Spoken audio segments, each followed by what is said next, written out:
Coming in this much more calm and composed. I feel like, again, Istanbul Wildcats coming in as slight favourites. Maokai ult over the top there as Keduii tries to get himself away. They are going to jump straight here on top of the Leona, but she's very tanky, and Prime will not go down. They're jumping on the bow. The Cyclone is a storm you don't want to be a part of. The Yone is dead. The resets are coming in. Do they have the cooldowns to get the charm? Yes, they do with the flash, but has he given him an escape route now as well? That's the question. He's got everybody taken out. 4 kills out of nothing. And it's a disaster for Istanbul.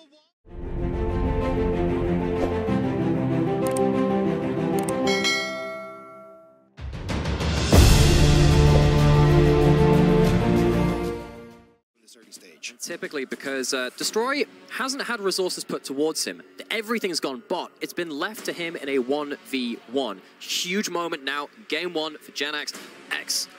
LEC player, of course, had a pretty good time up in there on the SK roster in the main team as well. For him to prove that he's still got it, can take the 1v1 and stop Destroy having a free laning phase if it's an isolated 1v1.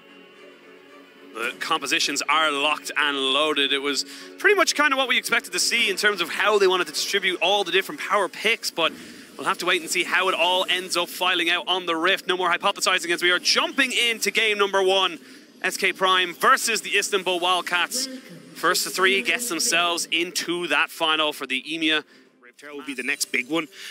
Both junglers, though, well on track to hitting level 6 just at this 8-minute mark. So I expect that we'll see a huge amount of pressure there. GenX, though, being poked out really well by Destroy here means that Lurox has to come top. Oh, Destroy going to pop down his ultimate, but he waited for so long just to try and get the barrels down. One more auto does it, and Lurox picks up a kill. First blood going over. Now bot lane, SK Prime looking to try and make this one a double on both sides of the map. They get 2 kills overall, and that's a huge move of momentum. 2 big steps there. GenX getting that ultimate, picking up Destroy. Does get a little bit of gold back for the Wildcats. SK Prime already claimed that through some kills. No smites for either of these guys. We do see Kofte just kind of going for it. Cyclone being used here.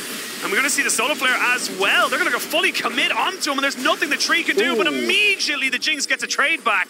They're looking to try and finish off what the jungler started, but it ends up being a trade back 1-for-1. But you don't want to be giving Bao too many kills. Yeah, Lurox kind of got caught out a little bit there because Kofte got that 1v1 trade in mid. Febi couldn't roam to support the jungle invade. So even though they get the quick kill, the ultimate comes through. Fate sealed into it underneath the tower, and that is what Kofte can do with the ultimate and the flash. This is now the culmination of many punished lanes. Position to really use the Rift Herald. He just ends up popping it down to let it run up to that top side. Maybe GenX can try and clear it out. Lurox, you can see even moving up towards that top side, see if he can get the smite down and make sure that Rift Herald goes to naught. See, GenX actually sticks around in the lane. Of course, you can see when the Herald's bin drop comes into that lane. Herald's not awesome at killing waves. They might bait him. Destroy is here alone, yeah, it'd be a little bit awkward. They may like to bait him. There's going to be an immediate TP as Destroy does flash away, but you can't flash from the Cyclone and the bonk on the head. They really wanted that Rift Herald to get dropped.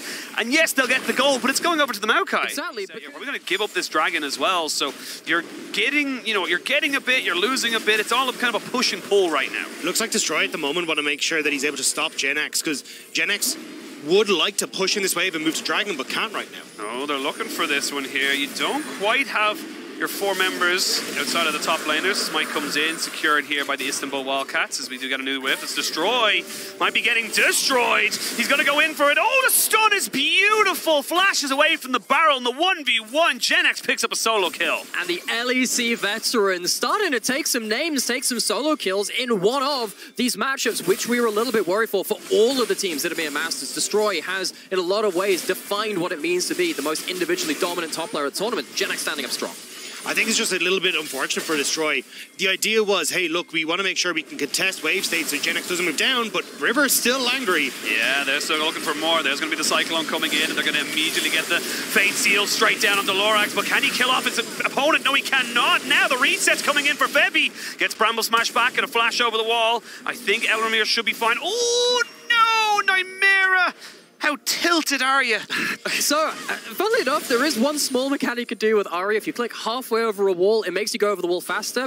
used the Ahri Wukong to exceptional kind of, you know, honestly, just kind of boons to get themselves. And they've been coming in this much more calm and composed. I feel like, again, Istanbul Wildcats coming in as slight favourites. Maokai ult over the top there. Keduii trying to get himself away. They are going to jump straight here on top of the Leona, but she's very tanky. And Prime will not go down. They're jumping on the Bao. The Cyclone is a storm you don't want to be a part of. The Yone is dead. The resets are coming in. Do they have the cooldowns to get the charm? Yes, they do with the flash. But has he given him an escape route now as well? That's the question. He's got everybody taken out. 4 kills out of nothing. And it's a disaster for Istanbul Wildcats. And it's exactly like we talked about in draft. Where's the front line? Immediately Lurox gets access to Bao. Immediately we get the follow-up from Febiven. And immediately they're taking these structures. And this is such a huge moment. If I'm Istanbul Wildcats, my biggest way to try and get back into this game is utilising the fact that Bao... Kofte jumps over, but it's only Lurox. He's got the decoy. He should be able to try and push out this mid wave with Bao, and then try and lean Parus up towards these side lanes, see if he can outnumber them, but they don't have it at the moment. And they don't. They've got a flash here on Elramir, but can he get out? Charmed away. He's going to try and just jump in, because that's all he can do. But look at Bao on the backside. They need to try and focus onto him. Keduii finally gets out and tries to take out one. It's a 1-for-1 trade. Parus is taken out as well, but in goes the Kennen. Just too many threats, even when the Jinx can set her feet. And in what could have been maybe the best case scenario for the Wildcats, big cannon barrage, big ult coming out from the Yone, they still can't get it done. Bao gets shut down by Lurox, and the Baron's going to go away after. And Keduii just survives for so long on the backside as well, able to flash over, pick up the kill, and now with the Baron. And the biggest threat is Jinx always maybe coming behind this tower. Lurox. The Cyclone onto Bao, but they can't really get everybody else in. They're going to jump straight into Keduii. He hasn't gone down just yet. Will finally get himself up the wall. Eventually, he will be felled, shut down, going over the side of Bao. Is a little bit excited, but doesn't want to go too far too quickly. No real kind of push forward here on this, and the blast cone gets him out, but now the rest of them are coming in. Yeah, they still want to try and take this. Elramir should be able to just walk away. Febi! Oh, that's a cleanse immediately. The cannon barrage is good. Febi doesn't really have a place to go, but Jinx gets himself one to try and burst this one back. They're trying to see if they can go for this one. Flash by Destroy, but he doesn't get the right target, and now Prime can turn back in on top of him. They're looking to try and take out the Gagkplank, as Elramir knows that if this Kennen gets involved, this Gagkplank is just dead. Finally, Bao looking to try and be part of this, but I don't think he just can. Then you can see Jinx going golden. The TP coming in as Febi wants to rejoin this fight. Jinx will go down. Didn't quite have any more in the tank, and it's all over the place right now. What in the name of God just happened? That was such a messy engage. I like the start here from SK Prime. Powerful one indeed, as both these teams really don't want to be the one to get engaged upon. You can see now Keduii, level 16, be able to kind of move forward a little bit more aggressively. All summoners available across the board, except for that flash from the Maokai Febi on a flank.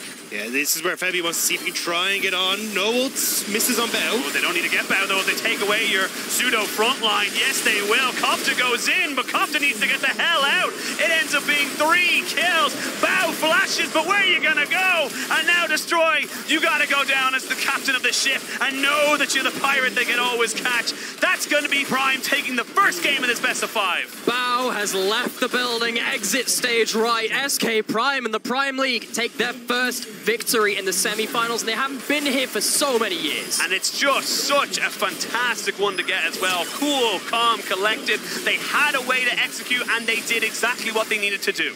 Yeah, really, really strong stuff from SK Prime. Playing through those early stages, working through that mid lane, making sure that Febi and Lurox could get to a position.